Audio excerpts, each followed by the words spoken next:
नमस्कार मिता home kitchen को अपन समस्त को बहुत बहुत स्वागत। आज आम देखी नवा आ गोटे शागर रेसिपी।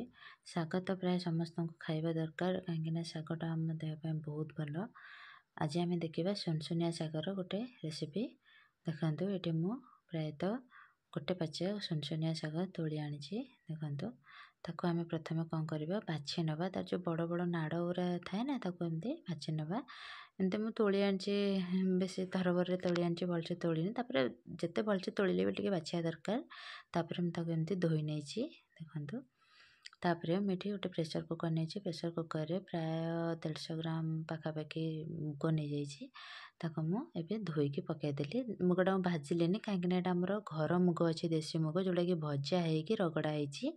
जदि आप मार्केट वाला मुग ने ताहले भाजिकी तापर ने धोईकी भाजी ने सिझेबे।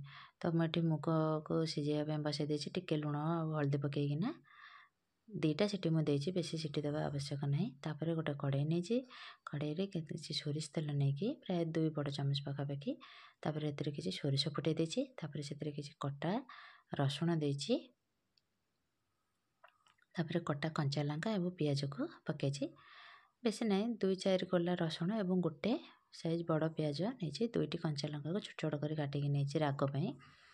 तापर सेटा टिके भाजी हो आसिले तादेहरे आम रसुण कंचा बास्ना पियाज कंचा बास्ना पलैला आम से रखि शाग को पकईदेवा। ये शाग को काटा किसी आवश्यक नहीं। तापर आम से सिझे रखि मुग को पकईदेवा। देखो मुगटा आमर भलसे सिझी जाइए किंतु पूरा घोटी है गोटा गोटा अच्छे देखो एवं प्रस्तुत होगा सुनसुनिया शाग मुग।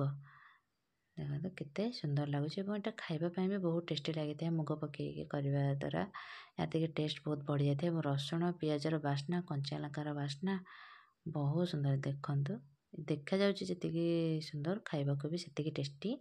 आपन थोड़े एमती ट्राए करंतु देखिए केते सुंदर लगे। वीडियो संपूर्ण देखि धन्यवाद। मो चैनल चैनल को सब्सक्राइब करेंगे पाखे बेल आइकन को प्रेस करने को भूलें और लाइक शेयर कमेंट करने को भूलें। रोचे।